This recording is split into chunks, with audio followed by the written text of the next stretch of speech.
लोकसभा की 542 सीटों के लिए मतगणना शुरू। देश भर में काउंटिंग सेंटर्स पर कड़ी सुरक्षा के बीच मतगणना यानी वोटों की गिनती। एक सीट पर निर्विरोध बिला मुकाबला जीत के साथ एनडीए खाते में आई है एक सीट।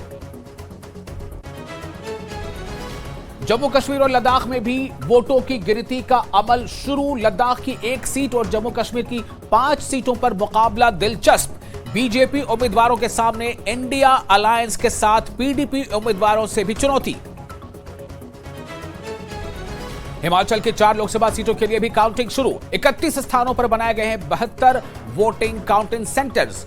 मंडी, हमीरपुर, शिमला और कांगड़ा सीट पर बीजेपी कांग्रेस उम्मीदवारों में कांटे की टक्कर।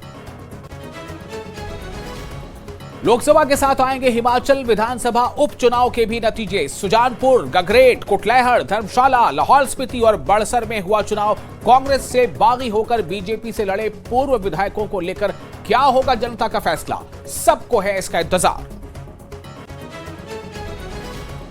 लोकसभा चुनाव के नतीजे आने में पहले एनडीए का 400 पार का दावा, तो इंडिया अलायंस को भी 295 सीटें आने का भरोसा।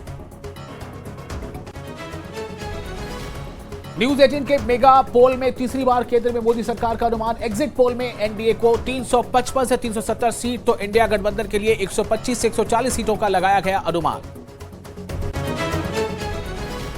और काउंटिंग के पल पल की अपडेट मिलेगी आपको सिर्फ न्यूज 18 जेकेएलएच पर। न्यूज 18 लाइव रिजल्ट हब के जरिए सबसे विश्वसनीय और सटीक आंकड़े सबसे पहले आप तक